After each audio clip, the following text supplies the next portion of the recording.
Hello, everyone, and welcome to another episode of Looking for Love in All the Wrong Dust Jackets, a show where three disgruntled harpies talk to you about everything we love in romance, whether that's books, movies, TV shows, whatever we like.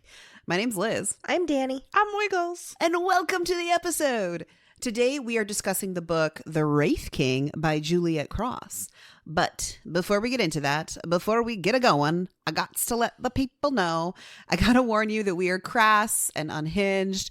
We are terribly unladylike. And we're going to talk about all of the naughty times using all them 4-letter words. Yeah, we are going to talk about all the 4-letter words.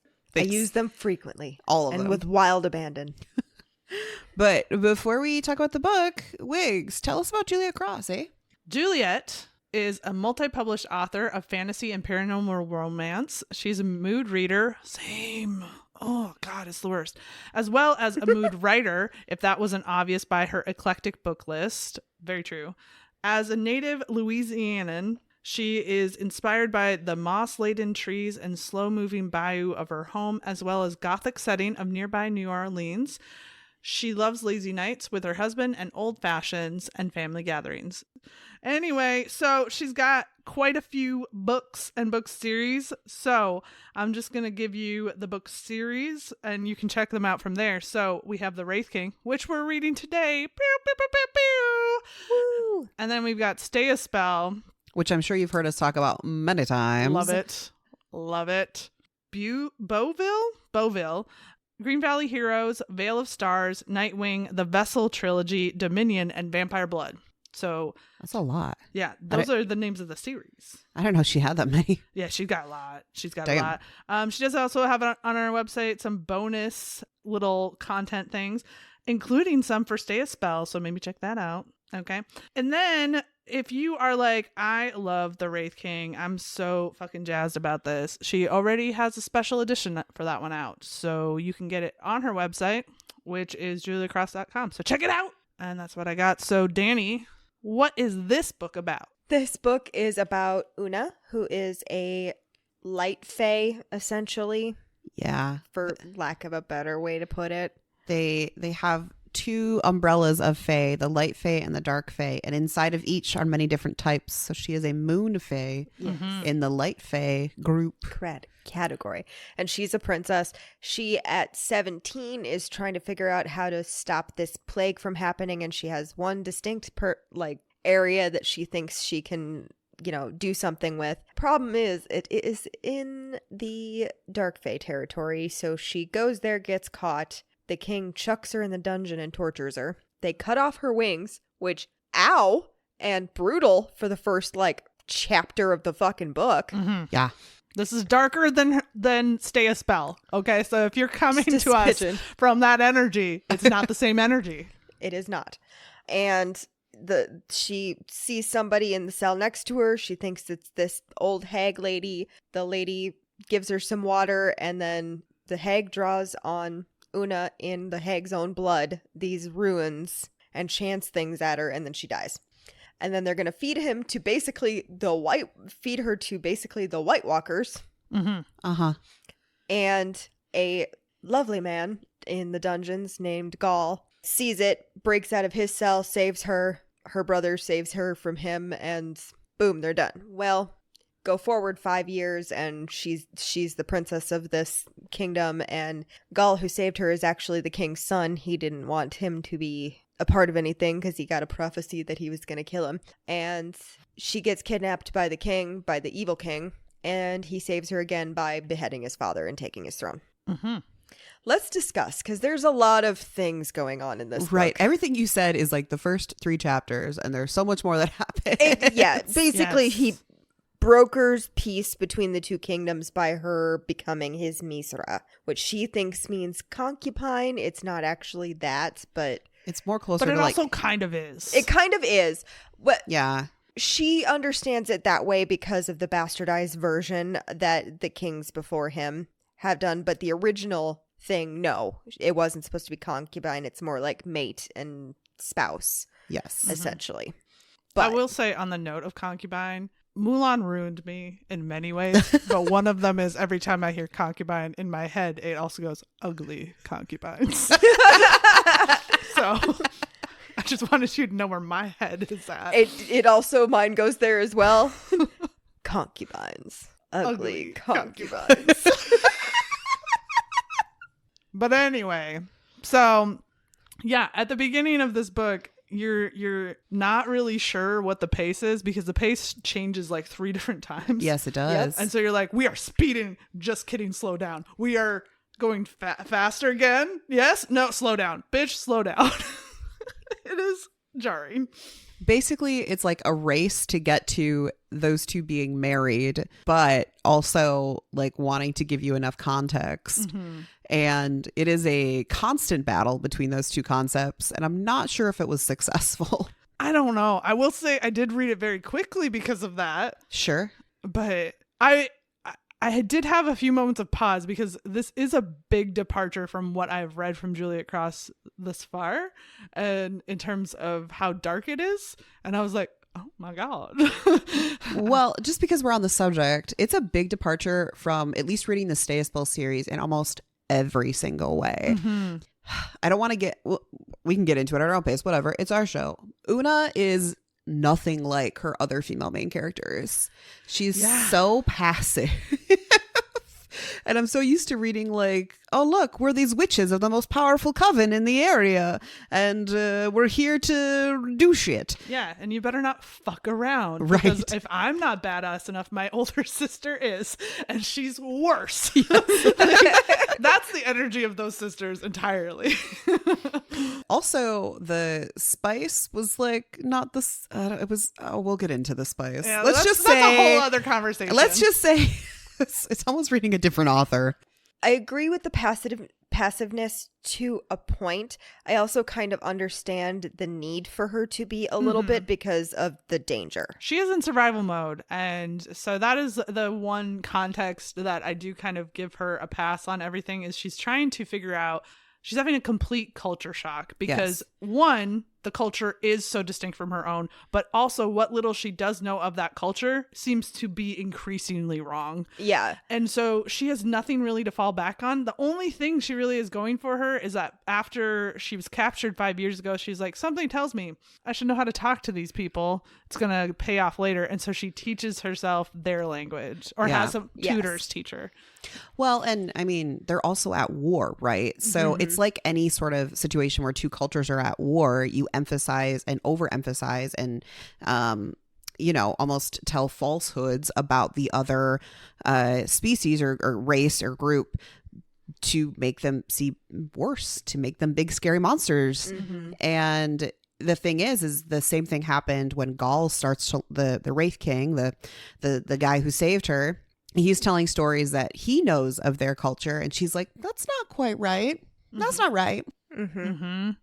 She kind of has to learn that like things aren't as they appear because she signs the treaty to marry him in order to end the war and everything. Then he becomes king of them all. But then she thinks he's just kind of letting them fuck off and have to deal with everything on their own. And then she finds out later on that no, he sent people to help them rebuild where his father had destroyed things. He is taking steps to actually be a good monarch to them, not just being like, haha, I own you now, bitches. You know what I mean?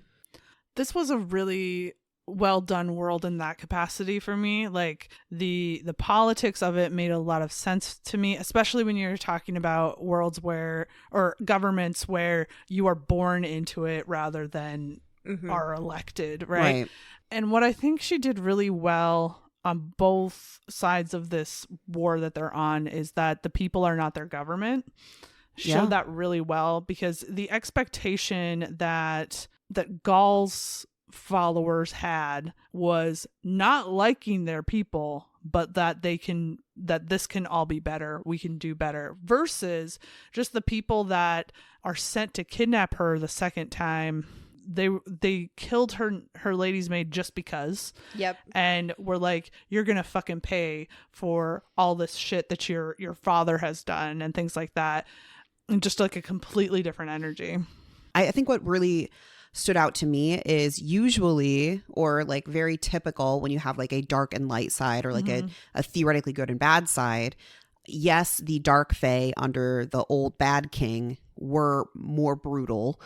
Her father, who the king of the Light Fae, was also kind of a piece of shit, and she even kind of comes around to it at the end of like, yes, he's still my father and I love him, but he wasn't necessarily the best for our people either. He's the one who started the war with the Dark Fae after she was kidnapped the first time. And like retaliation does make sense, right? Yeah. Like you cannot take a potential for future ruler and then abuse them and there's no retaliation. Right. Like, that's insane.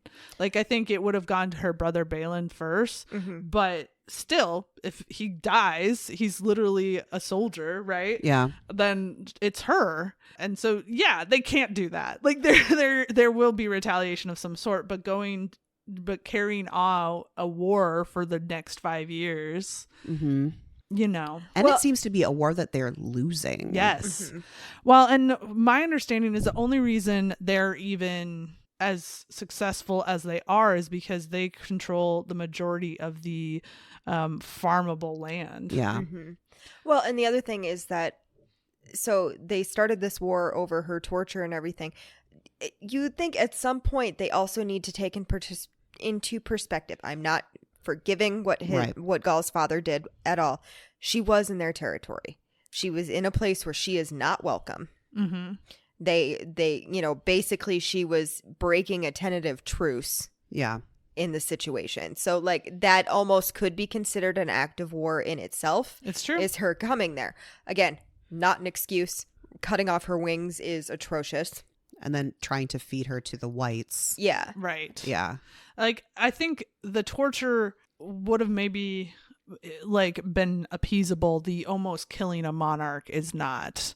Well, but there are so many more fruitful ways where he could help his people. Oh, for sure. With her as a bargaining chip. And being like, this bitch came into our place. Now let's talk about what I can get from this. Right. He didn't have to treat her that way. Well, that's the other thing about the old king is he certainly was not doing anything for his people. I think Goll even talks about the abuse of the Dark Fae by their father and like Goll has to almost not only prove to the Light Fae that he is now the king of, because in this marriage he becomes the king of everyone.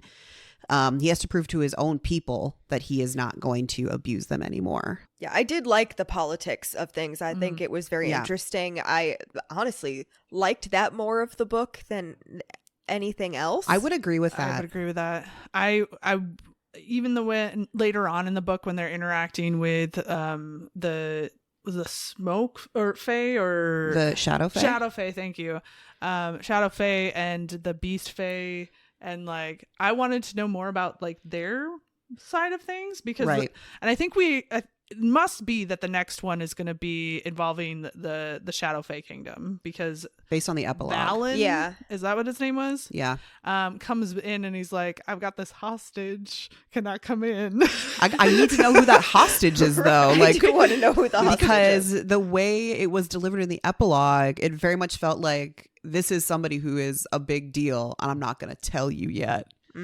Knowing what I know about Juliette Cross and the books that I've read of hers, that lady is going to be the next love interest. 1,000%. Unless she pulls a sneaky on us. Unless she continues with Goll and Una, which to be fair, I don't really think there's much more to do in that other than the fact that Una kind of becomes this demigoddess at the end. Yeah, I'm honestly betting on this random hostage, and I'm kind of hoping for Valen, the Shadow Fae guy. We'll see. I'm hoping for not a ruler. Yeah. I also thought she did a really good job of describing the different groups of Fae under the Dark and Light. So like the Dark Fae and specifically our Wraith Fae, they all are like, yes, the Wraith King, we're under him. But the Beast Fae are like, nah, brah. No. We don't play with that guy. We got our own guy. And same with the Shadow Fae. Whereas the Light Fae, which includes like the Wood Fae, the Moon Fae, and some other people that were mentioned, they're definitely all underneath that one king. So it was really interesting to see the different flares of politics kind of and how they interact with each other. Well, and it was interesting that so the whole thing eventually kind of becomes that she needs to go find these texts that are God touched because her people have been dying of a fever for a little less than 5 years at this point, and she's trying to fix that. And now the Dark Fae are starting to be affected by this too. So she's like, we have to do something. These are not just my people, but yours now, and we got to do shit. And so, but the healing abilities that she gets from these god text things come from the different Dark Fae spaces. So like the first one was really near, their home for the Wraith Fae, and then they had to go see the Beast Fae, and then they had to go see the Shadow Fae. Right. And so I liked that, they needed each of them to be able to fix the situation that's going to affect the entirety of the world. And they also did make a big foreshadowing of protection from what's in the mountains. So something is up there and not cool. I bet it has something to do with those Earth Fae. Literally was thinking the same thing, because they make a big deal out of the fact that that Mizra had 4 sons, and that the Earth clan, or whatever you want to call it, that came out of that, one of her sons, they died off. That's why they're not there. And they only have 3 god texts, which they were placed by a different god, right? Yes. The goddess of the forest? Yes. But the presumption from the way that it sounds like this is writ from all the gods. And she just happened to be the one who was capable of placing it before she had to go to sleep. Yeah. That part wasn't particularly clear, but... It reminded me of like, Queen of the Damned, ancient vampire vibe. Like, and now I sleep. No, I sleep. The Dryad definitely forever. was giving that. If you live forever, sometimes you just got to take a long siesta. Yeah, sometimes you're like, you know what? I'm gonna dip out for a century or 2. Right. But getting back to the beginning of the book, one of the things that I really struggled with was wanting to scream both for and at Una. Like, I was just like, ugh. I wanted to literally kill Goll. I was like, what if you just murder him and run away with someone else? Just murk him. Like, what if you just take over? What if you take over as like queen by combat? I was like, anything but this. I don't think she could beat him in combat. No. Maybe now. Oh, yeah. Well, the whole thing with Una is, right, she originally had wings like the Moon Fae, and, flight. She says at one point, flight is one of their greatest combat abilities, is because they're the only Fae that can really fly other than the Shadow Fae, who just stay up in their mountain and just ignore the world. I mean, can I be a Shadow Fae? Dude, they sounded hot, though. They did. But They most likely are. Yeah. And that she has the ability to heal people. Those are really powerful abilities. Like if I was an X-Men that could fly and heal people, I'd be at the top, man. But she loses that when she gets originally tortured. So she like they take it from her. They take her wings and her healing ability. It's a curse. They took the magic from her too. So like she is starting from 0. I think the one thing that really frustrated me about her in this entire book, because I agree with you, I understand that she had to be passive or submissive to kind of, go along with the situation. She wasn't forced to marry Goll. I mean, it's obviously it's part of the treaty, and like, but she does make her decision. Yes. Well, her stepping up to do that, I fully was behind. I was like, yep, that's the right choice. You don't go and just kill all my people. I don't care. Well, and that's the other thing. She's raised as a princess. She does the diplomatic thing. Right. Well, and she was doomed to a political marriage anyway. Yeah. Right. But the thing that like I think would have made her character so much more approachable, especially in this day and age of romantasy, where a lot of our female main characters are like assassins, thieves, chosen ones, which she kind of is. It would have using this whole thing that she's kind of like a research fanatic and actually putting it in the book. Because one of the things we find out is she spent that 5 years studying prophecies to try to like understand the plague more and figure out how to fix it, and learning the demon text and studying so the Wraith Fae are also the demon Fae. And if we could have seen more of that instead of just being told it, I would have really appreciated her more, especially if she was spending time while she was at the castle, being the new wife of the king or mate, whatever, of the king, like fucking doing shit, like Go to being the library. active. Yeah. Well, and I kind of wanted more of that in general when they went looking. Like, yes, she already did the research, but it could have been that she got as far as she could before she was in Dark Fae Land and needed more context, right? I think we could have spent more time seeing that side of her and showing how intelligent she was, because we were told she was rather than shown. Well, and it would have been so much more interesting to read like her sneaking around the castle, or like, you know, trying to go talk to, I don't know, a librarian or whoever is like managing the castle's library, and being like, well, I can't tell them about this yet because I don't know if I can trust them, but I also need to get the information. That would have been way more cool. Well, the closest we got was her running off with Hava to go look for one that she was like, I know it's close. Yeah. And that turned into a whole other thing, which we'll talk about later. That turned into sexy times. Yeah. Then we're dipping fully into sex, and like we need to talk about a few other things. She had good, like, little defiant moments. Yeah. For instance, when, you know, she had already told him where the first one was and everything, and he was saying that he was gonna go take care of it, and she's like, nah, bro, it needs to be me. And he was like, well, where are the other ones? And she goes, up north, I believe. Like, she knew where they were. Yes. She just wasn't gonna fucking tell him. Just somewhere else. Don't worry about it. Well, and I understood her not being as defiant with him in moments because, like, again, she kind of can't. Right. Especially because she doesn't believe. And at that point, she isn't the queen. She is just like the main concubine in her mind, you know? So she's not really in a position to do a lot. Well, and they don't talk to each other enough for her to understand that that's not who she is in his brain. Well, that's because Goll doesn't even understand who she is yet in his brain. Well, let's talk about that title, Misra, because that, I think, is part of why I just was like almost to the point of screaming when she's about to let the process of her getting into that title, right? Officially. No one will just tell her that it's more than concubine, right? But and you could make the argument that there's maybe not, if she didn't speak their language, right? Like that maybe there's not a commiserable term, right? But that's not the case. She knows their language, and just they're all like, well, you are a concubine. Like, you have to understand that it is your fucking job to have sex with this man regardless of what you want. But also, it's not that. It's important. You're special. And she, like, that is constantly what she's getting, not just from Goll, but from literally everyone. Well, and I think the biggest problem, again, is communication. She doesn't sit and have the conversation with, say, Hava to try to understand. She tries, though. She tries to, like, pick at it, but I think she's also afraid. There's no reason for her to trust literally anyone at that point. They are a warring kingdom. Yeah. And the only reason she's being protected is because in her mind, Goll is, like, designated her to be the mother of his future child. So, yeah, all the people around him are going to protect her from dying, but that's it.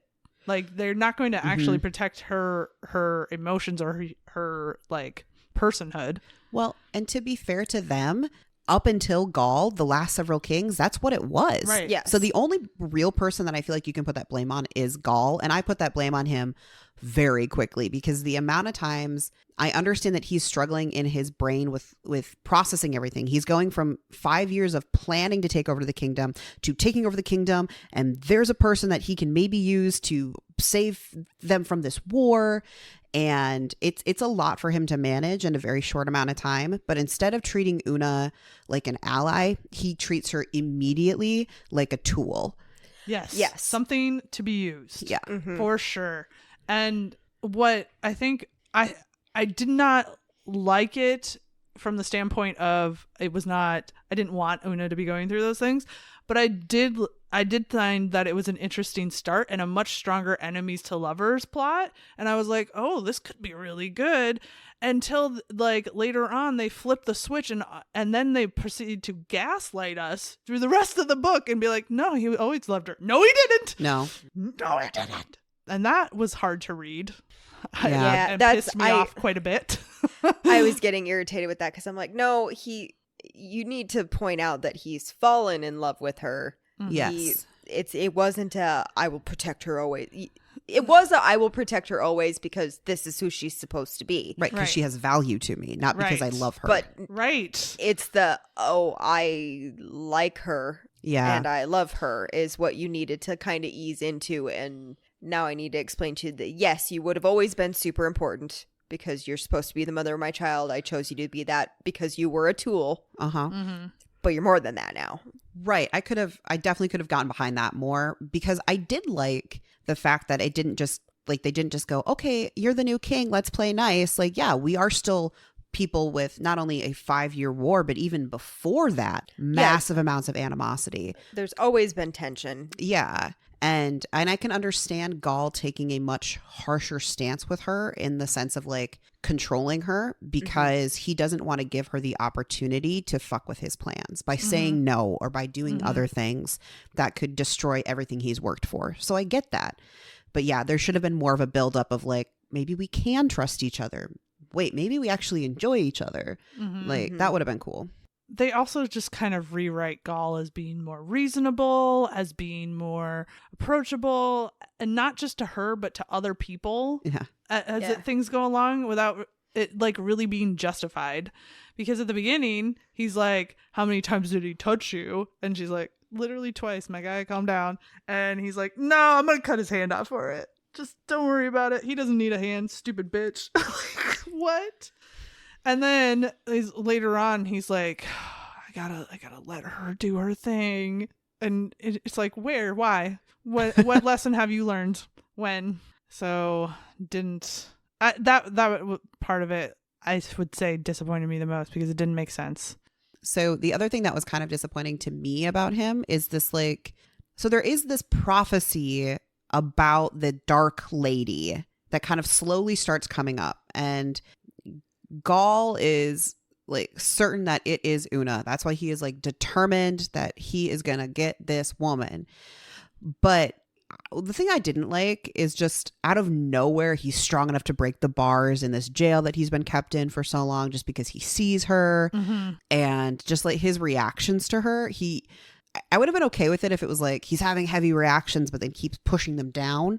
But it was just kind of like, oh my gosh, it's this woman that I need to have. And then it's like, but I'm going to throw her over there. And I will also say in general, and I want to be clear, this is not a critique that's specific to this book, but it's just this genre in general, is this idea of basically making God tier characters so that there's no checks or balances, which makes it really hard for you to have an effective actual fight plot. And I've come to the conclusion that I think that anybody who wants to write fantasy of any kind has to play video games or has to play D&D. They have to have some experience with like levels needing to balance. Like, you can't make your character the big bad at page 1.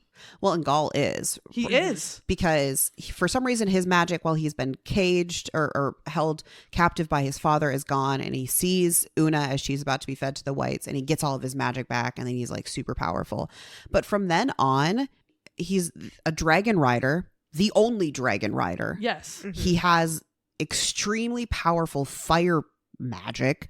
Which is like, it's not even like you can't have something like that where he has this powerful flame magic that's fey fire, right? That's cool. But then there needs to be checks and balances to it, because this guy at one point turns it into an arrow that he shoots into somebody. He also at one point turns it into a shawl around Una that doesn't burn her. He also uses it to light braziers that just flame infinitely. Braziers. Whatever. Braziers are booby holders. Your braziers. I was going to say, when did he light a booby holder on fire? Wouldn't you like to know? Though that would be cool though. If I you like, solely missed that in the book. Like if it was the shawl where it didn't hurt you, and you're just like, flaming tatas. Yes. Braziers. Anywho, yeah. He has, and then he like can also just like light mass people on fire, right? The shawl especially took me out. I was like, what? Apparently he can control the temperature of the fire to the point where it doesn't hurt the person touching it. And the amount of fire. And how long it lasts. Yeah. So there's literally no checks and balances to it. And it's like, I didn't mind the temperature thing. I thought that was actually kind of interesting to be able to control fire, but you can actually like control it to the level that But he's got to have some sort of like energy level. Like, Right. You have to run out sometime. Yeah. He's like Legolas with his fucking arrows. He never runs out. Right. Like, Right. And it's a problem for people like me who can't let it go. Yeah. Well, and then you kind of always question in that situation of, well, why didn't you just like burn everybody? Right. yeah. And he kind of addresses that a couple times where he's like, it's hard to control when I've got like people it needs to miss. Right. And I'm like, you shot an arrow of fire. Just shoot arrows of fire, dumbass. Just like, it will you be able to get all 10 of them at the same time? No, but you can like, yeah, just like fantasy pistol, but with fire. Pew, pew, pew, pew, pew. Right. Well, but what irritated me about the like energy level thing where he never runs out of it is she does. Mm-hmm. Yeah. Like multiple times did she run out of the energy to be able to do things. Granted, it was mostly with her wings because her wings grew back. I don't think we ever mentioned that. She went from having pearlescent white wings that they cut off of her, and when she got healed, her wings grew black, but grew back black. but as black. Which You is why got this. she's the Dark Lady. Yes. And when the wings grew back, she can't fly anymore. And then so when she starts doing the, for lack of a better way to do it, the trials where she's finding all these God-touched things, she takes in this energy and she's granted more power each time. And so like the first words she takes in, she lifts herself off the ground with her wings. And so she gets the ability, but she does run out of the stores of energy. She gets knocked out and everything. Thank God she does get some of the wings back or she'd be dead. I understood the wings a little bit more, but it was always confusing of like, is there magic involved in her flight or is it purely physical? Because she talks about not having used those muscles in a long time. So that's why she gets tired. But also magic is the thing that triggers her ability to fly again. Yeah, that confused me because I'm like, Yeah. there has to be some sort of magical element. Otherwise the wings... Would be, I think the magic, like my take on it was that the magic healed her, like in the same way that if you have a broken leg, technically you could walk, but you wouldn't really be able to, right? Sure. Yeah. And so like her wings have been ripped off and regrown, and that like yes, they're healed in that they're physically there, but if they're still broken, Sure. Fair Or enough. there's just like scar tissue all Yeah. around them so they can't move. yeah, that was my take from it. Which, quite frankly, I would have been a little mad when they did grow back because, like, if they grew back and you can't use them, like, they're just in the way. Well, I think that, things like that were probably the justification, too, that was used to keep the war going of, look, my daughter still can't fucking fly. Yeah. And Right. everyone in our kingdom can fly. That's how much damage you've done to her, right? I get it, right? Like that's such a core part of her being. Like if your arm got ripped off when you were tortured and yeah, maybe they could give you a prosthetic, but you can't use it as well. That would always be an everyday thing. Well, and it's also like part of the culture, right? Yeah. Like if none of us ever had sight and somebody like took your eyes out, it would not be the same as having in a primarily sight included world that suddenly being gone. Yeah. And wings are fundamental to how all their society is functioning. All of the moon fae, the Yeah. wood fae don't have them. Yeah. The wood fae were also really cool because they seem to live more on the borders between the light and dark fae. And so they like mingled more, which also is pretty accurate to how like wartime works. If you're living on the borders, it's not like, oh, that person over there is evil. It's like, no, that's still the guy who bakes bread. It's cool. I did like that they pointed that out when they're in the camp the first night. Yeah. When they're on their way back to his palace, that she noticed that like people of her culture, people of her kingdom and everything were mixing with the dark fae as they always have. Yeah. And she didn't realize that she thought of it as a huge betrayal to her kind. And then she started to realize that they've always been doing this. Yeah. They've been there's been trades between the different species for a long time. And she just was kind of a sheltered princess and didn't know these things. Well, and again, this comes back to the people are not their government, right? Yeah. Correct. And she has a similar reaction like the first night after he's taken her and she's been put in this tent and is being guarded while they all celebrate taking over her country.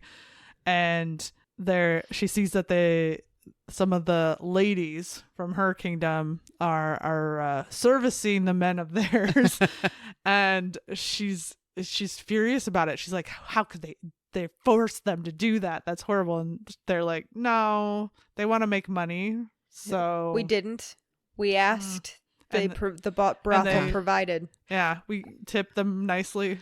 Yeah, Goll paid them like a buttload of money to the point where the ones that he'd hired were then like going to other people to be like, hey, we got this sweet ass gig over here. Yeah. Yeah. And like some of that's her being sheltered, right? Yes.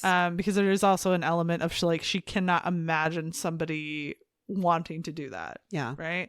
But the other part of it is she's drunk the Kool-Aid, she really does think that her kingdom is doing nothing wrong and that the war is justified. Well, I think another layer to that situation specifically is she has also taken the maiden's pledge. So even though she, not everybody is a virgin or has taken that same pledge, she very specifically has. So seeing sex workers right in front of you is probably a little jarring to her. Well, and she so much doesn't understand that other people are going to mix with each other and everything, that she believes that because she signed this treaty and is becoming his Misra, that she's going to be looked on as a whore by her people. I don't think that was ever actually going to be a thing. I think everyone was going to be like, oh, well, she signed the treaty to stop the war. I do think, though, that they probably would have looked on it with more pity, right? Yeah. It would have been this horrific fear, the fear that her brother has, that she is being abused. Well, and especially because it goes back to the whole, like, she's not now the queen. She's not the wife of the king. She is the concubine. So that's why she asks Goll to do a marriage, like her culture's marriage vow ceremony, which honestly, that actually kind of pissed me off. Not her asking, but the way he reacted to it. Of like, I'm not going to say the vows. Yeah. Yeah, that pissed me off so much. Especially, like, you don't even have to fucking mean them. Right. Especially when down the road, he is asking her to do his culture's ceremonies, which are far like... very much considerably more taxing on her than him just standing there holding her hands and like saying some vows. Yeah. And this bullshit mindset in his head of like, and this is one of those moments where I'm like, you have told a lie on yourself, okay? Because like he's like, no, this is never going to be about that. This is never going to be like romantic. I'm just going to be in your bed getting what I want, right? And he outright says that to her, and then is like, you've got to do the ceremony because we're meant to be, bitch. Well, I can understand him saying you have to go through this ceremony because this is our culture and this is what is expected of somebody in your position. Yes. This comes with the title that you have. Yeah. But yeah, him like treating it almost like no, this is going to prove that she is really meant to be my like whatever. Fucker. I'm like, dude, you're the one who didn't do her ceremony and now you're fucking getting on her ass to do yours? Yes. Fuck you. Yeah, and again, hers was far easier than his. Yeah, hers was chill as fuck. Just say some words, man. How hard is that? Fuck, that ceremony that they went through. I'm like, I'm glad he spared her from a lot of it, though. He did try. And his like, in his, I was getting so mad when he was like in his head, he's like, don't hurt her, don't hurt her. I'm like, bitch, you already did. Get out of here. So I guess we're here. Yeah. We should talk about it. Welcome to the like, when we're going to get into the sex part, because it starts with the like, I don't know. You could probably call it like a crowning ceremony, but there's not an actual crown that she gets because she's not the queen. No, she's not his partner. No, but she does have to go through this to prove that she is like going to produce the heir. Yeah, she's worthy. Yes. Oh, I hate the worthy thing. That always it creeps me out. So she has to go bathe in a lake that is surrounded by like spirits and stuff. So she gets like these visions which have driven other potential Misras mad or just outright killed them. Yep. And what was even worse about it is the fact that like he's like, oh man, she's gonna hate me for this, and then he doesn't even tell her. He lets the seer tell her. Yes. And it's literally like a day or two before it's supposed to happen. Yeah, because he's dragging his feet. There's no like prep. There's no like, okay, I'm going to talk you through this. We're going to work through it together. I understand it's going to be uncomfortable for you. Blah, blah, blah, blah, blah, blah, blah, blah, blah, blah. No, he's a dick. Yes. I was so mad. I was so mad. Because here's the thing. He's got this whole idea in his head of like, I'm protecting her. I'm doing this. And it's like, you are lying to yourself. It is the very goddamn least you could do to sit there and explain to her what is going to happen and how this process is going to go exactly this way. So she at least can get her mind around it. Fuck. If someone dropped that on me, I'd be like, I guess you don't have balls anymore, my guy. And so Dela describes this, the head seer. And okay, swimming in the lake where you might potentially go mad or die, not ideal. We're going to follow that up with something that is just pure humiliation. Yeah. She then gets painted in all of these runes and has to walk naked through the like court and then have sex with him in front of everyone else. Yeah. And this is coming again from somebody who is taking the maiden's vow. Like she's very kind of prudish. Mm-hmm. Right. Well, and like not prudish in the sense that she like enforces that mentality on other people. Right. She's not like a feisty Christy, right? But she is, all of this is brand new. She's very afraid of what's going to happen. And she's got to do it for the first time in front of all of these fucking people. Yeah. Ugh.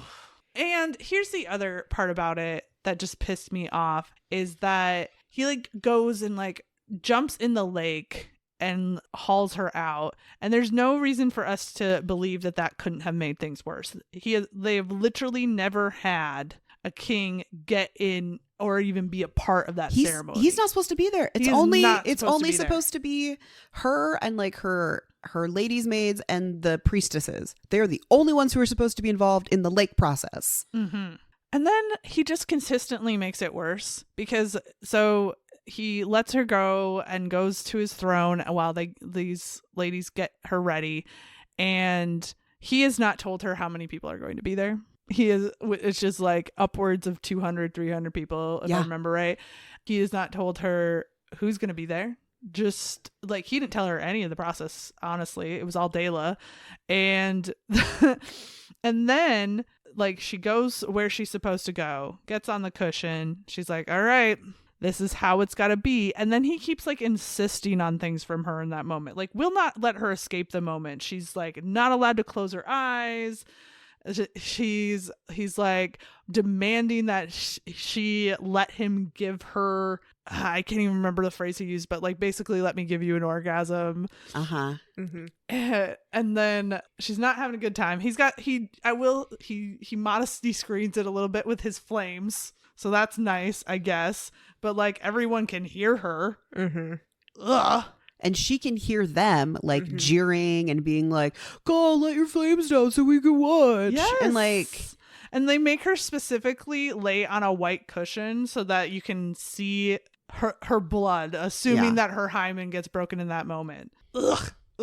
And then he's like, enough, and like freaks out and like grabs her and like takes her to his bedroom and is like, we're gonna finish this here. Doesn't explain to her like why he did that. So she's thinking the whole time that she fucked it up. Right. And she's like, well, now what? Like, what do I do? What do I do? It didn't go the way that she told me it was gonna be. He's not communicating at all in that fucking moment. It's 90% of their problem is not communicating. Yes. 90% of their problem is Goll not communicating. Yes. And then she has her moments. He finishes the job because he has to, but he doesn't quite because he's also supposed to bite her. And she's tearing up because she has had these visions that she's like, oh shit, I'm in the right place. I am in the God's designed place. This is where I'm supposed to be. And she thinks they're having a connection, and bitch just runs out of there again without communicating. Well, and I think the part that I found the most, obviously the whole ceremony situation is like, I get that it's your culture, but like you did not prep her correctly. And you also completely disrespected her culture ceremony. Yes. But then, so he scoops her up, takes her away, brings her to the bedroom. And instead of being like, let's take a pause. We've made like, we're all worked up. We need to take a pause. And instead of just being like rushing to the finish line, which is what Goll does, he could have been, we're going to take a breather and we're going to go much slower so that like you're not in pain. Yes. Because that's what kind of stopped him out in the court is she was starting to become in pain when he's like fingering her. And it's like, dude, why? Well, she kept tightening up and tensing up because she was so uncomfortable. And so like, yes, he was right to remove her from that situation. But then it's like, you can't just like go, all right, I'm going to now like get it done as fast as I can when we're not under prying eyes. Like that didn't solve the entirety of the problem. And then to top it all off, he doesn't communicate with her and he disappears for weeks. Yes. Yeah. He literally says, I will not bother you again until it's breeding time, which was gross. I understand that's just like the turn of phrase that's in the book.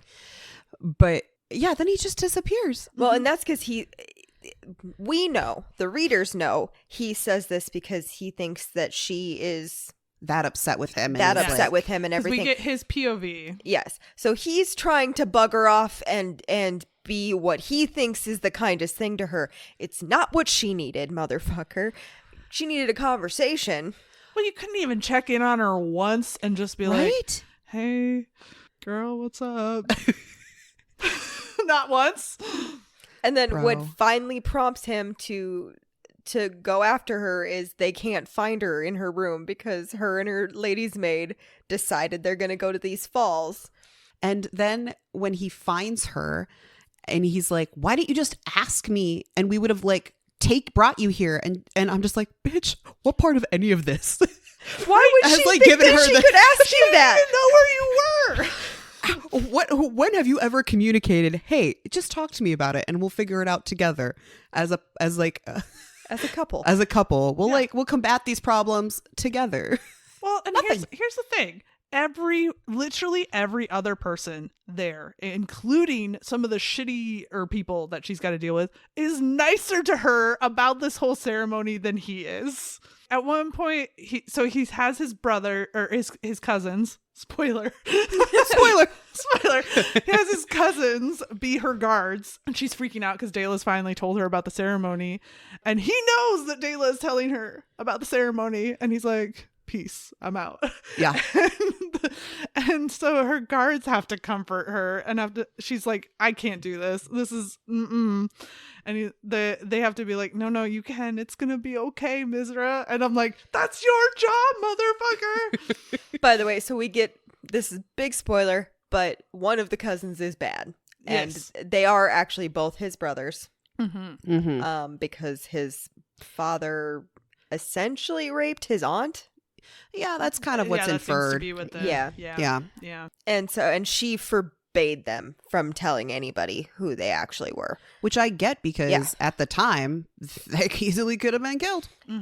And so one of them's bad. The other one's good. He genuinely cared about Una and wanted to protect her. I know. Poor Mac. I was like, Mac. Buddy.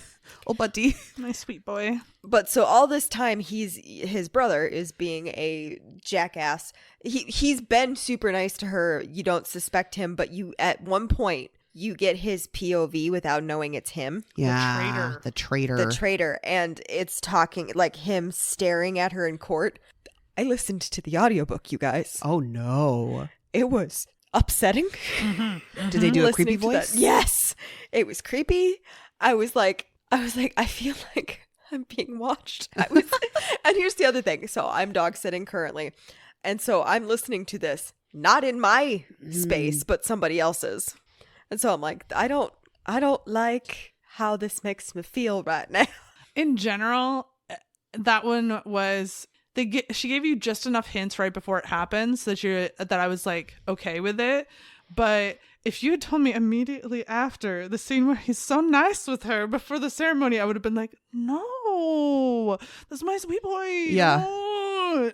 Well, and then at one point he gets poisoned or something when they're in the beast when they're in the beast fae land.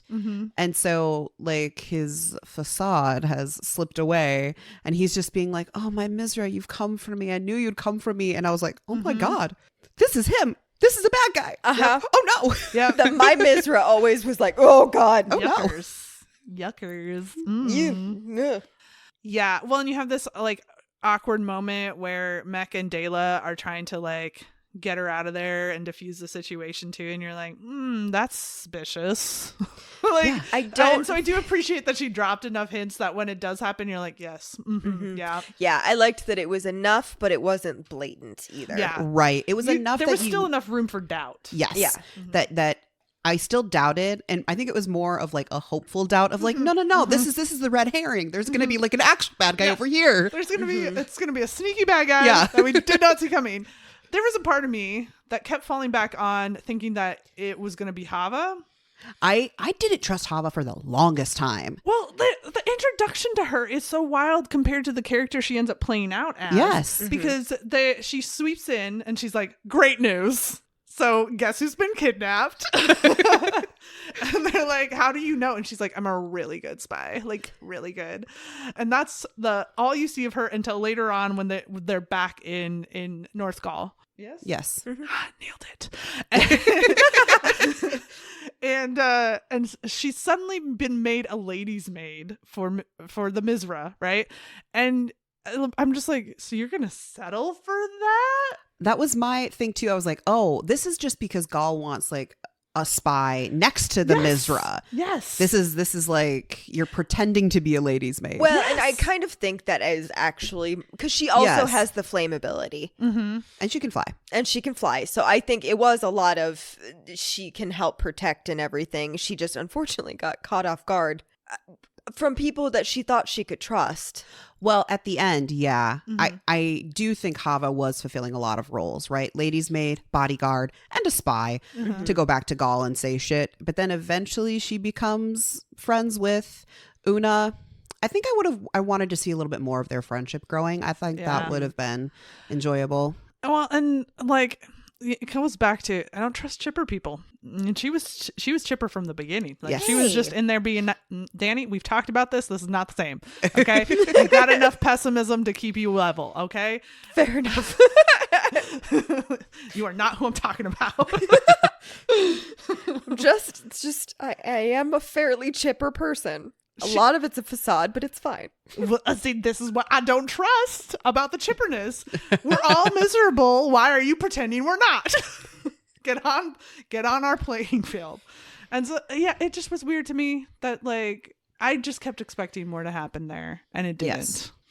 To the point where it almost felt like they were two different characters. Which is why, again, I didn't trust her because I was like, "You are clearly playing a character," and she wasn't. agree. That was her. That was her. Apparently, Oh, sweet Hava. I love that when she was like, "Well, I suppose I could take you." When they were talking about going to the falls, she's like, "Well, I suppose I could take you there." Well, and that's part of it is she seems to be really mischievous in general, and I'm like, oh, we could have been playing that up the whole time. Well, she kind of gave off like pixie energy. Like it doesn't seem like they have pixies in this universe, but like that concept of like I'm just gonna fuck around a little bit over here with my magic. Okay, bye. But they do. You literally met 3 of them. Well, Those kind are of water sprites. They're sprites. sprites. Yes. Which are technically different. But when they do go to the falls, sexy times happen. Which again, I would have been more excited for if Goll wasn't such a dumbass. I know. Because here's the thing, he flips out. Is not hearing the answer to any of his questions, which is why and what for and stop, right? And so he's like, this was so stupid, and I'm gonna take you to this cave where my dragon likes to hang out. And To be fair, the cave was because there was a storm starting and he didn't want them getting hurt. Yes. So the cave actually had a legit reasoning behind it. Yes. it wasn't just like he was like, I want to show you exactly how caveman I am. Although you could have been fooled. Also, I'm in love with his dragon. The image of the dragon like curling up in the mouth of the cave to like block everything out. To be fair, that is the best character in the book. Yeah. Is Drac? Mm-hmm. Drac. I needed more of him. Mm-hmm. The fact that she's just like is taming the dragon. I mean, not taming, but like he's just like, Befriending the dragon, yeah. that's mine. He claims her. I think the dragon riding bit was also something that I kind of questioned no matter how many times I was told until it was literally like, no, this is the dragon. Because Una was almost talking about it like it was like a myth or something that's like, oh my gosh, they can ride dragons. And I was was like, okay, whatever. That's just another thing you're going to disprove later. And then all of a sudden he was like, no, this is my dragon. I was like, what? Oh, there are dragons. These are real. I do really appreciate that dragons aren't like animals in this, Right.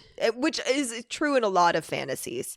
They're sentient beings of their own. They he chooses to let Goll ride him and Una ride him because he likes her. Yes. Yes. Especially because Una also has another ability that we didn't discuss where she can mind meld essentially with flying creatures. Correct. Yes. And it's sort of implied, although it's not 100% confirmed, that the reason she has this ability is because of Vela's runes that she puts on her in the healing process before she died. Vela died, obviously. And so she's got this ability where as long as they're winged, she can communicate with them, but also he's special because he's more sentient. Yeah, his mind is more complicated and he can block her out or let her in. Right. I was disappointed that we didn't get a moment where basically the dragon just picks her. Yes. And then she gets to go fly it. And he's like, you can still hang out, Goll, but this is my lady now. Goll kind of heavily implies that it's probably gonna happen. Yeah, that's true. Because he's just like, he likes you more than me. Well, at one point he like sort of jokingly scolds her. He's like, stop spoiling him. Stop it. She's like, he deserves it. Yes. I did want more moments of her sneaking out of the castle just to like go like feed Drax treats or something that she stole from the kitchen. Oh god, that'd be so funny, especially now that she knows how to get out of the castle. Just to be like here, I got a whole chicken. Here's a little chicken. Found this. Were they going to cook it tomorrow? Yes, but they don't need it. You need it. I, in general, before we got to the point where like they connect, I wanted more time with her in the castle, just doing things. And I know that this book is already like 440 or so pages long, but like I still think there was room for that because I just think there was. I'm not even going to justify it. There was room. There was time. Well, I think that's one of my biggest complaints is some of the coolest shit that I wanted to see happened off the page. And I'm like, that needed to be like, I understand, again, we were trying to rush to get to the point where these two were together, but bumping up. But I don't mind a slow burn. I know. Well, not even like It doesn't together even have as to be in a slow burn necessarily. Just I don't mean together as in like they are in love with each other. I mean like just physically together, like in the same place together. But like he left her alone for weeks and we don't really know what she did in that time period. Right. I think this book could have been split into duology, if I'm being honest. Like, I agree. I think there could have been also more time spent in between them finding the words. Yeah. Yeah, there was a lot of like hurry up and wait moments. But yeah, anyway, we were talking about them having sex in a cave. Oh my gosh, we were. But like in that moment, they sort of like click. She kind of is, you're a dumbass. We are meant to be in this situation, but I'm also like, could you suck less? Well, and they do have a moment in the cave because so when he fucked her the first time, she ended up getting runes on her wrists that are given by the gods. And that's part of why she had teared up, is because she was having a god touched moment and he didn't get it, and he was a dumbass and ran away and didn't have a conversation. So this is about me. Yeah. Bitch. And in the cave, after they get down, is when he discovers that they were there, and it's like he kind of figures out, oh, I fucked up. And it's like, yeah, because you didn't have a full conversation.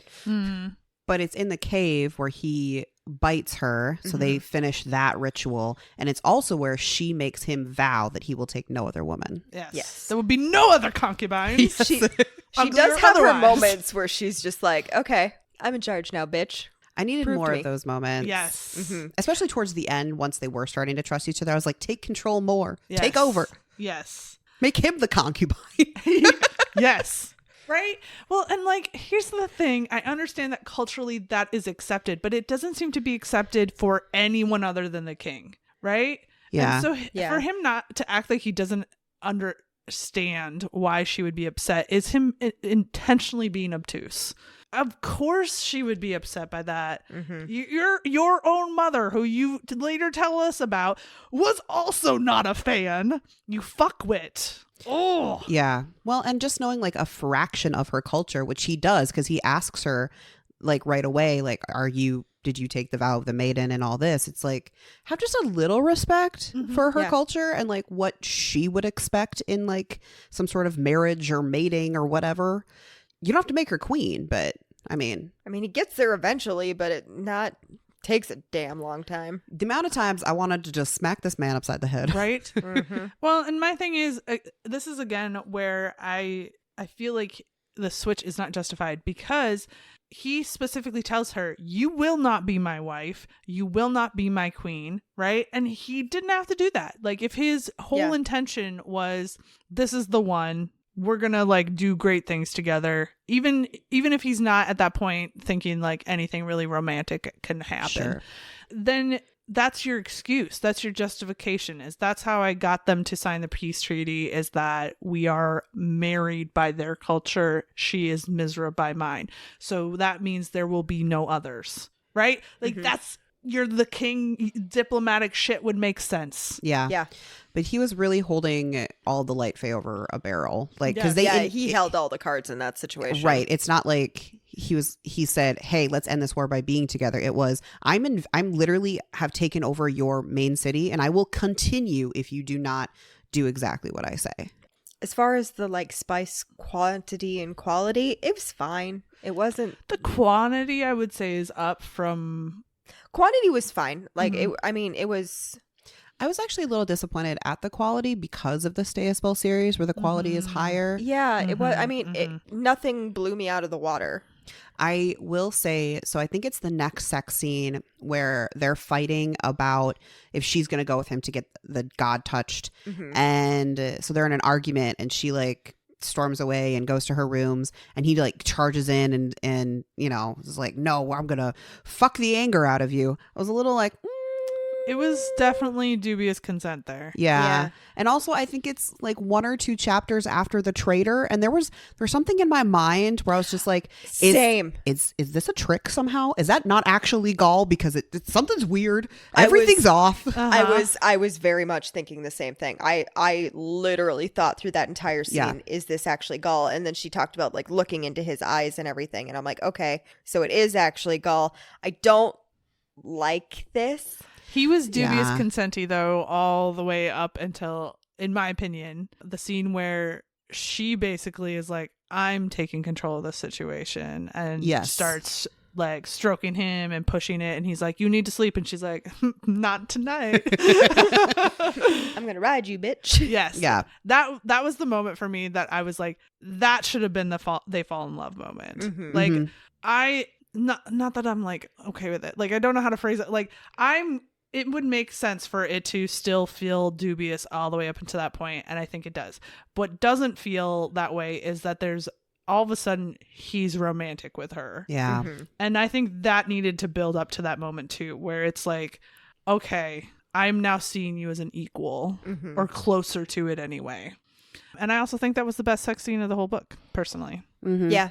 I love that they like it was slower and that they were both like leaning into the pleasure building. I just thought that one was the best. I agree. There was something about her like excited smile and laugh and stuff when he did agree to take her there and everything that made my heart a little happy. Yeah. I think that's the thing that is almost frustrating about the book, is there are these little moments like very shortly after she moves to the castle with him to be his Mizra, he does the whole, we're going to have these private dinners together. In his POV, we get he doesn't want to just rush her into court. He wants to ease her into the space, and he's being very sweet with her. And they're talking about like their different views on the gods and how their cultures have different stories about the gods that conflict. And I thought that was such a nice moment. I needed more of them. Yes. There needed to be many more of them. Yes. I loved those moments. And if they would have peppered them in between, where you're actually getting to see, where she gets to see the good side of him and everything, I think it would have been more effective. Well, I think this comes down to my main issue with most romantasy books, because unless they're like 600 pages or something like Quicksilver, you don't have enough time to both do the true fantasy build and the real romance build. Yes. Yes. And if this book was 600 pages, I think it would be a better book. I agree. Oh, yeah, I agree. And the other aspect of it in that same vein is that because we didn't get some of those, we also didn't get some of the lore that would have been nice later on. And you could have played up more. I think there could have been more traitor chapters than just the one. As much as I didn't like that POV, No. I would have welcomed more traitor chapters. And this is something that I just in general want from Fated Mates more, and I don't get it a lot. And it's a pity because it's also one of my favorite tropes. But when confronted with that, regardless of whether or not your culture accepts it and understands it, I think there should be more of a conversation of like, I just don't know how I feel because my feelings are being dictated by some freaky fucking biological nonsense or some God touch nonsense or whatever the fuck it is. And like introspection both from the character in their own minds, but like also having that conversation with their partner. There's things that I have noticed in my like reading habits as I've gotten older, because like that shit never bothered me when I was younger. Like I love me some Fated Mates. I did. I still do, but I also agree with you that I would like to have the introspection of like, is this actually how I'm feeling, or is this just because I biologically am attached to him in some way and everything? And then also, does that even matter because I feel good? Yeah. So there's like there's a lot of things to dive into there. But I just think it's interesting that like that never bothered me when I was younger, when I was in like 20s, but as I entered my 30s, all of a sudden those things started to bother me a little bit, where I'm like, oh, well, but how do you actually feel about it? Because there's so many interesting things to play with there too. And I also think it would have been, and this is usually what I want from books that have an arranged like political marriage and them having sex for the first time is a big deal, is I wanted so many just like accidental things ahead of time, especially from Goll being like, okay, we're going to be building up to this really big moment. Let's like, I don't know, just have like a little kiss first, see what happens. Let's have a little eat out. Well, okay, that too. Well, that is a second try. It does go better for him when he eats her out first. And that's the message that everyone should take home. Yep. True. Big facts. Big facts. Gotta prep the area. Like surgery. Wax it on, wax it off. Oh, God. No regrets. I'm sticking with it, yeah. Well, some regrets. But moving on. That should really be the name for this podcast. Some regrets. Some regrets. That's our new tagline. Yes. Some regrets. Wrong dust jackets. Some regrets. I love it. Anyway, I also think I wanted more moments with her connecting with some of the others. Like it made sense for her to have the connection she has with Farron and Mech and Hava and even Dahlia. I keep wanting to call her something wrong.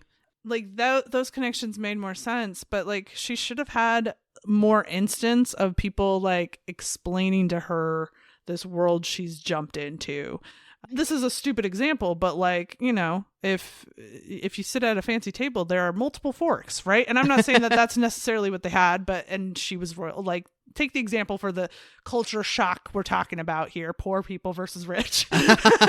But something like that where it's like, no, we don't do that here. And the only time she got that for the most part was Hava and Goll. And I really think the biggest character that was a miss there was Keffa, because he was the most kind of against this forced marriage situation, and he seemed to be the most concerned about how Goll was treating Una. You could have had him interact with her so many more times. You could have had him check on her. Yes. Right. And even during the ceremony, right, he could have been the first one to be like, okay, you know, Cold, we're gonna form a circle around them with our backs to them because she's not comfortable with this. She doesn't have to deal with this. But no, like there were places like that where like giving me a reason to care about these characters could have been so much stronger. Right. And there were instances, small instances and everything, where it showed that the cult was protective of her and cared about her. And so I would have actually liked to see, you know, his inner circle essentially becoming her inner circle as well, because they do clearly give a shit, but you don't get to see it much. I think a bit of the conflict here, and maybe this is just something that, like, I don't know how I feel about it, is Juliette Cross specifically made choices to make the audience uncomfortable. And I understand why she did that, because a lot of the situations that Una is in are uncomfortable. Yes. What it felt like to me reading a lot of the first half of the book was 90s and 80s, like, adventure with romance in it. Like, think your Bravehearts, your Robin Hoods, I'm trying to think of some more off the top of my head. Those two jump to my mind the most, where the women in the story are just really pretty objects. And that's how the cult looked at her. That's how Goll looked at her for a long time. And we're getting both of their point of views. And so I think she could have either done one of two things. She could have, like, pushed back against that a little bit more in her writing, and proving that the rest of the culture does not think that this is okay, because we get little snippets of that where they're like, you don't force someone to be this, they choose to be this, right? And that was among the things that they didn't like about his father, right? Like, you don't force someone to do this. And so she could have gone that way, or I think she could have leaned into it even a little bit harder and make it something where Una, by her nature and her God-touched reality, brings this house of cards that they have built that's really toxic down. Yeah. And so I think she's just needed to lean one way or the other a little bit more. Yeah, I would agree with that. It definitely did have earlier fantasy vibes to the culture as a whole, because, like, in both Dark and Light Fae, women are not warriors. They are subservient or lesser than the men. And it was one of those things where it felt icky, because I thought we had moved past that. Yes. Yeah. And even after she becomes his mate and all of that, she is still in a position where she is a really pretty jewel in his crown from the perspective of everyone else. Yeah. And it's only after she goes through these God-touched trials and gets the words and everything and gets gold bands on her arms, and the gods are like, this one is special, you dumb fucks. They're finally like, I guess she's, like, on the same tier as Goll. And you're like, no, you missed it. She's literally a demigod now. Yeah, she literally is like a demigod at the end, and nobody goes, fuck. Okay, maybe she's in charge now? She is in charge now. Yes. She is in charge now. And, like, Goll might be slow on the uptake on that, but she is in charge now. I don't think he's all that slow on the uptake. I think he knows she's in charge.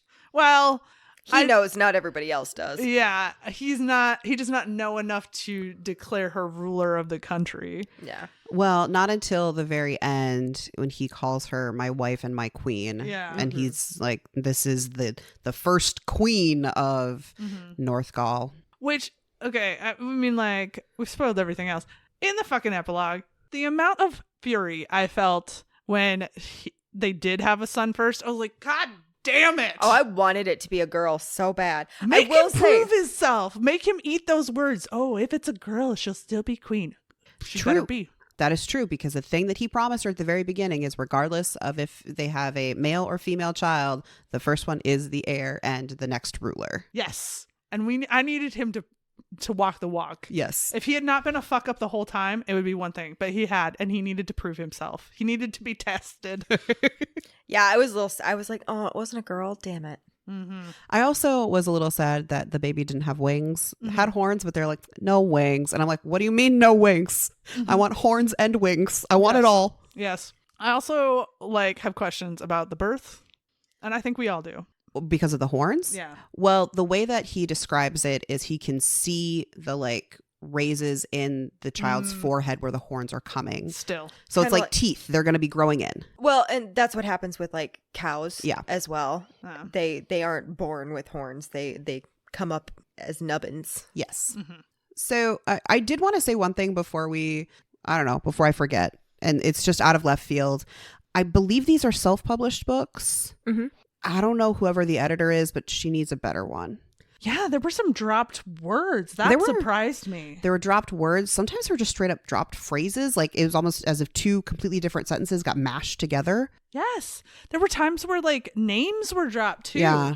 Or the wrong name was put. And I remember, I can't remember exactly what part of it was, but I was like, that's not right. And I read it again. And I was like, that's still not right.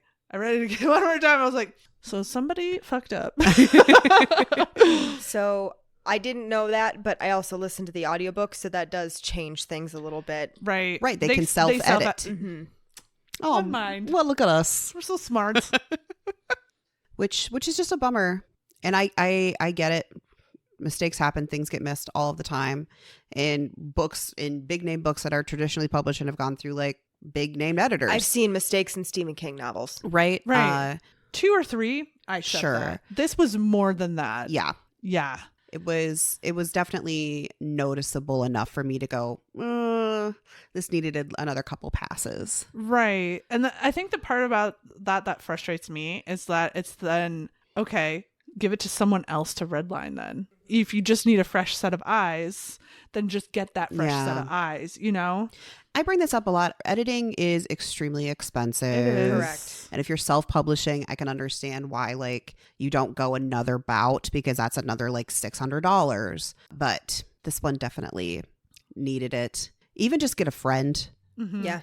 Honestly, I'm surprised it wasn't caught by like alpha readers or beta readers because it was that big. It was, yes. Some Yeah. of them were that egregious where it was like, it wasn't even like, oops, a moment of bad grammar, like whatever. It was literally the sentence doesn't make sense because a whole word is gone. Yeah. And like some of that might also be in the printing too. That's also true. It Yeah. it could not be any of those problems. It could be a printing problem. Yeah. Because some of them felt like printing problems because it felt like somebody had just dropped in it, like an entire paragraph was missing. Yes. And I was like, maybe I'm wrong. And then I was like, no, this doesn't feel right. I feel like we're not connecting.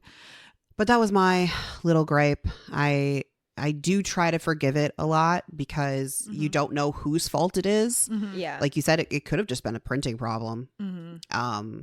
But it is noteworthy in this book. Mm-hmm. So getting back to the plot, once it gets to a certain point, it's like the tempo switches up again on you and it's a race to the finish because we find out after the first of the God words that she has to gather, where she goes and sees the like water sprites that tried to drown her, which was the whole reason she got kidnapped. And I was like, you're pretty chill about that, all things considered. Right. And so she has to drink this potion basically of words and gets inspired. And then she goes to another area in a different land, in the Beast Land, and she has to like drink this guy's blood. And so that's fun.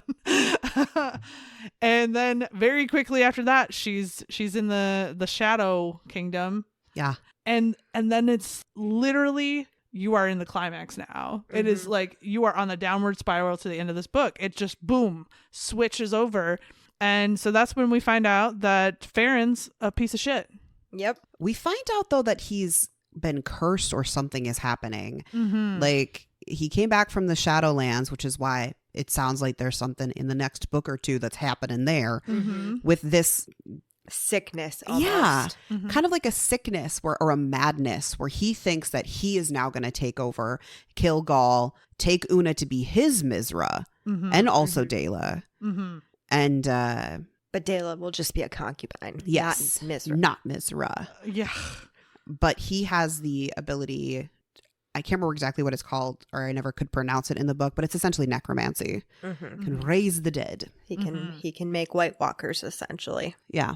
Which is a really big sign that it's more complicated than Cousins, because that's supposed to be something that only royal bloodline can do.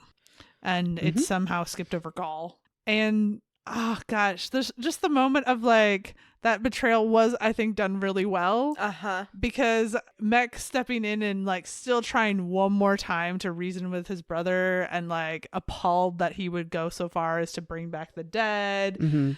and trying to protect Una and Hava. Yeah. and failing, and that hurt me so much. Yes. Yeah.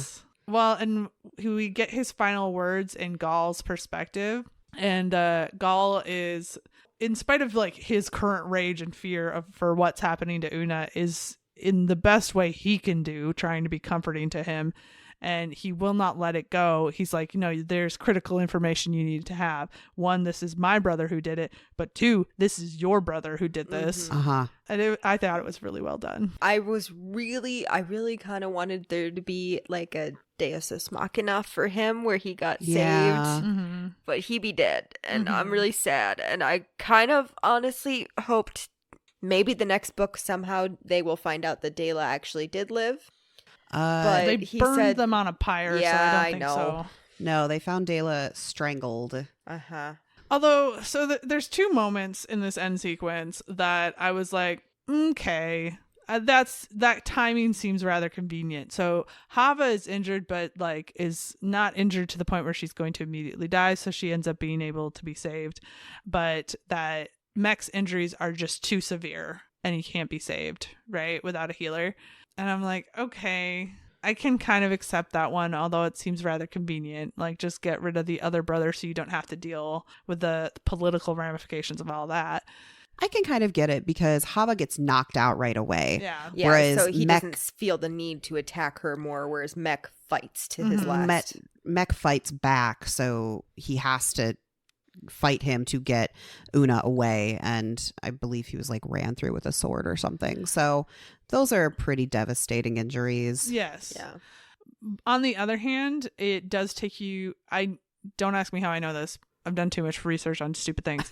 It does actually take you a really long time to die from a stab wound. Like it's not like in the movies where it's like, oh God, I've been stabbed. I'm going down for the last It count, takes and you a then long they're time done. to bleed out. It takes a long time to bleed Oh out. yeah, actually. especially if it's an abdominal, a wound to the gut. That is an Yes. hours long process. Yeah, Mhm. and so that's like the timing of that felt a little convenient. Yeah. Like. Yeah, it's kind of one of those, you're either getting stabbed in the heart and you're dying pretty quickly, or you're going to take several hours to die. Yes. I will say it took them a while to find out that what was going on. That's true. Mhm. It wasn't like they heard things and went running. It was. Well, that's, again, the timing felt weird because, like, he heard her scream. That shouldn't have that's taken them right. that long to get there. Yeah, and they 'cause he didn't knew- go that far. Yeah, they just went to the river to go get Yeah. washed up. And then here's the other part that threw me is like, okay, they go on foot. Dela and Farron and carrying Una go on foot to wherever this like place that they prepped. I thought is. they had a horse. Okay. Yeah. Let's they say had they've got a horse, because you might be right and I don't know. So I'm going to say yes, they've got a horse. Even still, on horseback, you cannot get that far that fast. And then they're there for a while where she's unconscious and they're getting her prepped. He's trying to convince Dela to kill Una's baby so that he can put a new baby in her, which was Super icky. Yeah. Ew. gross. I was Major. listening to that part this morning and ugh. Yeah. Yuckers. And in that entire time, like, there's a little bit of time, yes, where he's got to give out orders. He's got to get Drac to come to him, yada, yada, yada. So let's say I give them a reasonable half-hour advantage. Drac's a fucking dragon. And there's only so far they could have gotten in order for them to, like, get this prepped and set up to that point. They only could have gone, like, at max a certain amount of miles. And Drac can cover miles, I'm sure, very fucking fast. Do they not know where she is? Yes. Is there a wide circumference for them to look? Yes. But once they get like an inkling of it, he should have gotten there faster. And so it's weird to me that he's like having these flashes of Farron attacking Una after she's gotten away with the bats, right? And he's like, oh, I don't think I'm going to get there in time. And it seems very precarious that Farron's going to get his way and is going to assault her. And he's just like, oh, I'm not going to get there in time. I was like, why? You know where she is. She had to stumble her way over there, and then Farron had to find her. Like, there was time for you to get there. It didn't make sense. The timing wasn't lining up for me. I understood the timing of her sending the visions to Drac, and like, because she doesn't know where she is and she's just in a cave, she can't really tell him anything Right. useful. I think the dumbest thing Goll did was actually get on Drac, because all of a sudden you're up in the sky looking for like tiny little people, whereas they had at the very least a horse and and he doesn't know this, but some undead. There are tracks to follow, my guy. Yeah. Yes. Like, I don't know. It just didn't make sense to me. It would have made way more sense if he didn't hear Una scream, and they would have had a much further head start if he was just like, wait a minute, where the fuck is she? And then they go check. Right. Yeah. Right. All of that could have been fixed by not hearing the scream Yeah. and them just wondering where the girls are. Yes. And here's the other thing. I don't understand how it was stopped. It's when we get to, he's found her what do they call them? Chemise is ripped up the middle. So, and like, it was very clear what his target was. And they act as if somehow she's just unharmed in that way. But it didn't feel like he got there in time for that to be the case. When they're in the cave. No, afterwards, after she's escaped. He is dead set on having sex with her. But she hadn't taken the poison yet. So I think he was trying to get her back to take the poison before the sex. No, he was actively ripping her clothing off and was like, it's my turn. Yeah.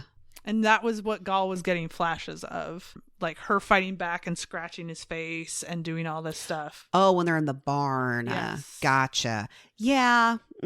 Especially for somebody who's not shown any sort of combat prowess. This is another thing. Like, it could have been solved by just making sure she had moments with like Kefra or Soren where they're like, we're going to teach you how to defend yourself. You'd have to let women actually do those things first. And this society doesn't. I also just wanted afterwards, after things were resolved, it not to jump to, and then she's all powerful, the ending, and then you get an epilogue. I wanted, again, more time with them back. Yeah. Establishing things. I really do think you're right that this should have been a duology, or it needed to be like 800 pages. But I think a duology would have made way more sense because there's very distinct, different things happening that you could have broken it up to have like the trials and all that been in the second book, and everything before that is her becoming the Mizra. Or even like maybe she completes the first trial because that's a trigger, right? Yeah.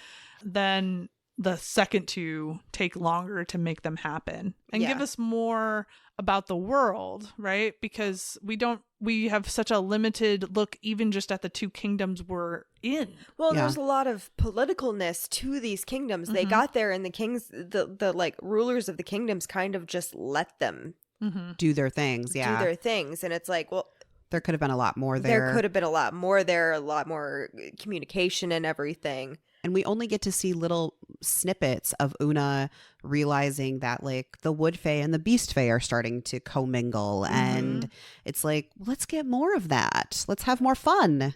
Well, and here's the thing. If you know fantasy readers, we will do a long book if you give us all the right stuff. Yeah. We will happily do a long book because we expect it with fantasy. There is a huge world that you have to build. And we expect it. We understand.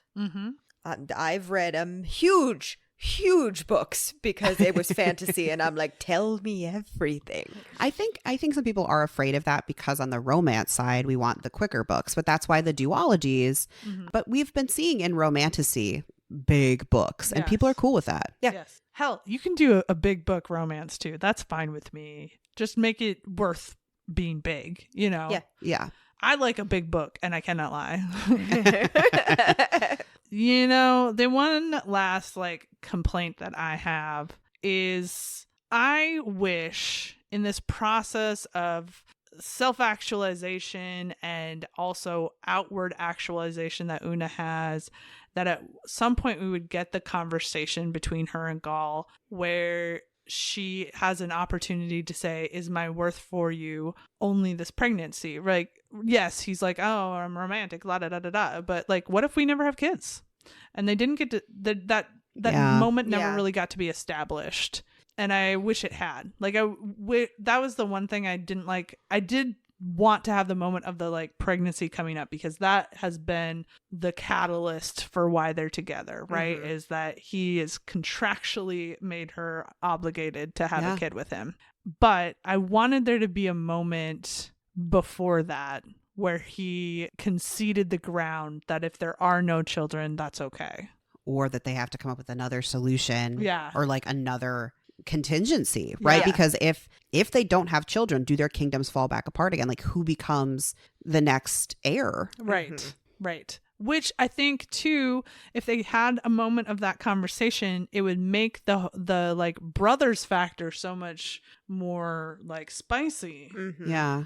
Because like, yeah, if he takes Una, I mean, that will obviously devastate Goll, but he can still have another heir. Yeah. And the Lumiere, if they were to like take back their land, they have another heir. Mm-hmm. Mm-hmm. And so I just wanted like that moment of like acknowledgement of the situation that's still at its core. I have to give you a child, but we need to talk about what that happens if that doesn't happen. Yeah. Yeah, as much as the like world building around the politics of it and the war were really good, there should have been even more political intrigue between the two. That could have been really cool. And I think you could have had more of that if you spread it out over 2 books. Yeah. The amount of books that we read where we're just like, this should have been longer. I needed more. I needed you to give me more book. Shocking. Readers want more book. Well, I guess. Oh, that's the end of the book, so it might as well be Ratings time. Yep. What's y'all spice rating? I'm gonna go with a 2. There was plenty of it, but I didn't like all of it. And so the rating gets dropped down because of that for me. I was going to give it like a 2.5. There's plenty of it, but not over, which I actually appreciate because sometimes people go overboard with it and I'm like, there's too much fucking. I appreciate the fucking, but there's too much. But it just wasn't, it's not that it wasn't well written. It was fine. It just wasn't very adventurous either. Yeah. You know what I mean? Well, and it makes sense when you've got one of the pairing is a virgin, and like it's not really clear whether or not Goll has gotten down very often, and I think the answer is no, because he was in jail for a long time. Yeah. And then he was hell-bent on like, I gotta like take over this kingdom. So I just don't think he's that experienced. I think it could tell by the way he took care of her, which was not well. Yeah. I'm also going to give it a 2.5 because I don't think her being a virgin is an excuse, because that just means there's a lot more opportunities for exploring. Yeah. I've read some great books where one of them was a virgin and they got to explore things and learn things, and that's always fun. And we get to take things slower. We're going to take our time. Yes. Yeah. Let's learn what each other enjoy. Exactly. Here, let me teach you about things. I do love a teaching moment. Oh boy. Getting wild up in here. I thought we were getting a primal moment for a second, and then he just like scooped her up and walked away, and I was like, God damn it. Yeah. Yeah. I would have liked a primal moment. Anyway, your romance rating, right? Like, what? What romance? I know. I'm thinking like a 2 as well. Yeah. Yeah. Like, I'm going to say 2. I think that's where I need to not overthink it. What heavily influences my 2 is I could talk for the amount of time we've talked about like the world, the fantasy, all of that. The romance, I'm like, I honestly don't care. It was irrelevant, quite honestly. Yeah. Yes. I wanted them to spend more time together, getting to know each other. Well, so I'm reading this book series right now where it's the same couple spread out over 4 books. And that's actually really hard to do successfully. Yeah, I think the author's doing it. I really do, because I'm still interested. I still care. And the thing about that it has a similar start and trajectory. Not quite as like you are forced to be with me, that kind of thing, but like very enemies to lovers, and then the lovers is building, right? Like you care more about them being lovers as the books go. And this feels like book 1. It does not feel like we got book 1 and 2 and book 1 and 2 and 3, right? Like we did not get to I'm really rooting for this couple yet. It just said that we did. Yeah. So that's where I land on that politically. Too. Yes. Yeah. Yeah. So I gave it a 2. You gave it a 2. Danny? I also gave it a 2. Gavel, gavel! What about our overall? I gave it a 3 on Goodreads. I'm kind of did I. waffling between like a 2.5 and a 3, which is super sad because usually my Juliette Cross books are like a 4. Yes. Same. And here's the thing. This was an excellent jumping off point, I feel like, almost, because that's kind of how it felt to me. Like I said, world building, great. The political aspects of it, I really enjoyed. The magic explanation and stuff, Yeah. I really enjoyed. I just wasn't in the romance and stuff. And it's like, well, this could have been a completely different book if they just took the whole romance set, this is a political marriage and be done. Like, Right. And just have it be about Una, like, finding her place. And finding her power, essentially. Mm-hmm. And I think I would have almost liked it more if it didn't try so hard to be a romance. Mm-hmm. Mm-hmm. Like we said, it could have had 200 more pages, and I think it would have been a lot more successful just by adding moments where they actually are getting to know each other and stuff and actually being a couple. Yeah. I agree with that. And I will also say, from the books of hers that I've read, where it feels like a departure for me, like, yes, the genre is a little different than what I'm used to from her, but like, I think that she almost fell into the trap of, this is what dark romance or darker romance is supposed to be, instead of sticking to what she has this really great way of approaching relationships that are super complicated and getting you to like wiggle worm through those moments and like fight about it in a good way. And they didn't. I think that's the core of where the romance broke down for me, is that they didn't fight about it in a good way. Yeah. He dictated and she dealt with, and that's never something I enjoy. Mm-hmm. I don't mind a bossy male protagonist, but he's got to give at some point. Yes. And the only reason he gave is because the gods were essentially slapping him across the face and saying, "Stop it! This one's more special than you." And at the end, I'm still not entirely convinced that he believes she is more special. Right. He's just like, oh, look, now you can be queen with me. Yes. And it's like, nay. I think at the end, he still thinks of how special and great she is in proximity to what she does for him. Yes. Yeah. And instead of, she's just great, period. Yeah. Yeah. So, and the craziest thing is the rest of the, like you say, the political intrigue, the plot of like it building, and like the potential is so strong with this book that I'm a little bummed because I really wanted to love this book. Yes, I did too. And so like it feels wrong, but I think I got to give it a 3. Yeah, I think we're all kind of sitting at that 3-ish range. Yeah. Mm-hmm. Which would normally be a gavel, but it feels so sad. Yeah. And here's the thing, that I think that there are plenty of people who would love this book. I really do. And I think that the reason I can't love this book is I'm too old for it. I would agree. I think if Same. I would have read this at like 24, I would be eating Gobbled it up. Oh. Gobbled it up. Yep. I would have been so down at 24, but Right? at 37, I'm like, The older I get, the more I want the nuances. Yes. I want the bits and the pieces that are just kind of, that really make it. Yes. unless it's like a total like trash, this is solely for fucking purposes. Right. Absolutely. Then I don't give a shit about the romance or about the nuances. I'm like, fine, for fucking purposes, let's do this. Yeah. Yes. But here's the thing, you know that when you're going into that book. Mhm. Yeah. Mhm. Like that's a Greyback Bad Bears situation. You know you're reading a porno. Yeah. All right. Well, with all that in mind, if you were to recommend something, what would you recommend for this book? I'm going to suggest one that that I have suggested before, and we did a podcast episode on. I know I do that a lot, but things keep coming up that are just so suggestible. Well, we have been doing a lot of romantasy lately, so It's it true. makes sense. Mm-hmm. But it is A Fate Inked in Blood by Danielle L. Jensen. It is very similar in there's like a political marriage, but it is not between the MCs. There's also a lot of the gods touched situation, a lot of the not really sure if they can trust each other, all of that. The world building is incredible in that book. Yeah. Mm-hmm. I am deeply in love with A Fate Inked in Blood. The new one hadn't come out yet when we did the first podcast episode. I don't think it still has at this point. It's this summer. And I rioted. Yeah. And also, Freya, that's the main character in that book. Freya, Yes. She is in a very similar situation to Una, where she is being thrown into a completely different clan of people and having to like be the outsider in the middle of everything. Correct. It's really interesting, but it's from a Norse Yep.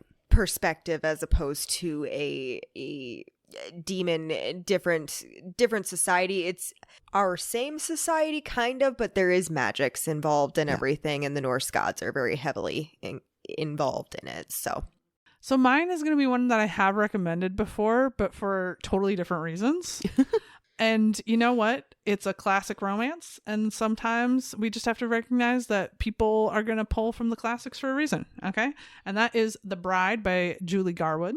And so the story that happens here in this one, if you didn't get this recommendation last time, is basically this gal who's been taking care of her family and is the crown jewel daughter of this man's list of daughters, is forcibly chosen to get married to this laird of this land. This is like before what you think of like Regency era, before all of that. Like it's much earlier on, and so it's very old Scottish and English cultures clashing, and so she goes there and is, you know, sort of roughed into this marriage. He does sort of go like, "Hey, we're married, so this is happening now." So it's very similar, like this is the dictate of being a woman. Suck it up, buttercup. And she slowly but surely wins over not just the laird that she's married to, but all of the people there. And so in that way, it sort of has what I wanted to be in this book. Mm-hmm. And there's this big culture clash. But the other thing that's crazy similar is that there's a traitor, and you get their perspective at the beginning of the book and not in the middle. And this person has already killed his previous wife. And so it's also got this like mystery element to it, and it's a little bit wild, and I kind of love it. It's a little like, you know, problematic the way, you know, some romance novels can get, right? Mm-hmm. But like also it's a wild read for what it is. And so check it out. Okay. I'm going to recommend Bride of the Shadow King by Sylvia Mercedes. And so just to start it off, this is a trilogy, and it is the slowest of slow burns. I've only read the first one, and from what I have seen in the reviews, the romance doesn't really pay off until book 3. So it is like the exact opposite here. Damn. In the first book, they only get to maybe like a kiss. It is a much slower burn, but the princess, Farain, she is from the human world, and the Shadow King, who is like a dark fae, they call them Troldefolk. So they're like they live underground, right? So dark fae, and they are trying to do a political marriage because the humans are getting taken over by the other fae and the elves, and the Troldefolk need human magic. Very specifically, humans have a unique type of magic that they need. And so King Vor, the Shadow King, comes, and he actually makes a deal to be with the other princess, and some shit goes down, and there's like some halabala that I don't want to spoil, and then ends up with Princess Farain. And yeah, it's really good. Everything is much slower. So if you were like, I want a book that just stretches, this is the book that will take your time. The pining, the angst, the slow burn, it's all there. It's there for you. So while Liz was talking, I was reminded of this other book that I think that if you liked this book, you will like this book. Yeah. Anyway, and so that's Guild by Raven Kennedy, which is the first of the Plated Prisoner series. I have only read the first one. I wanted to read the further in the series, and then I sort of forgot that it existed until literally this moment. I was like, guess what I need to read? Anyway, so the reason I want to recommend it to y'all is that so this book, the main character is literally, I don't remember what title they have for them, but is essentially a concubine that is trapped in a cage, and that is her purpose, is to be a pretty caged bird, essentially. And so she has known the king that she is in this cage for from a very long time and like helped him get to where he was, and all this thing has given him all this like emotional support and has provided him with advice. And now he promised he would take her along with him, and he does. And he puts her in a cage and makes her sit there and watch as he has sex with his other essentially concubines.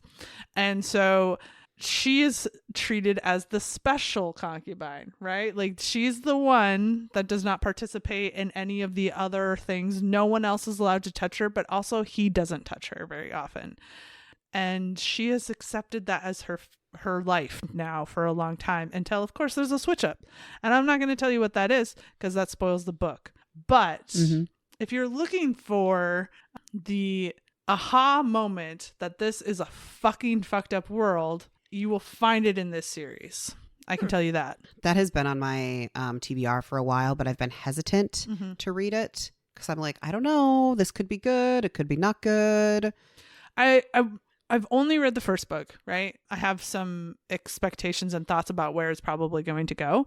But I will tell you this. I walked away from it going, who the fuck was calling this a romance? Oh, and okay. My understanding is it's not the first one, because the guy that she is romantically entangled with, this king, is not the guy she's going to end up with. So it's okay. All right. So it's really, this is the first book seems to be world building, and that's the first book, and it is beautiful world building. The magic mechanics of it are interesting and worth exploring more. Sure. And the characters, you're like, I want to know more of how you got here because I got questions. So that's the same with the book I recommended, not only for the romance, but for the actual fantasy plot line. We're just getting snippets of like the actual like curse that the Troll de Folk are dealing with. It's a slow build. So you just got to keep going. Perfect. Yeah. All right. Well, folks, that brings us to the end of the episode. If you liked this episode, you can find us out there on the socials at Wrong Dust Jackets, primarily on TikTok and Instagram, or you can go to our website at wrongdustjackets.com to find all the episodes we've done, episodes that we're gonna do, our blog post. And we would like it so much. It would make us so delightfully happy if you rated us 5 stars or comment or like whatever's available to you on your podcast listening app. That's all I got. Thanks, y'all. Bye now. Bye-bye. bye-bye.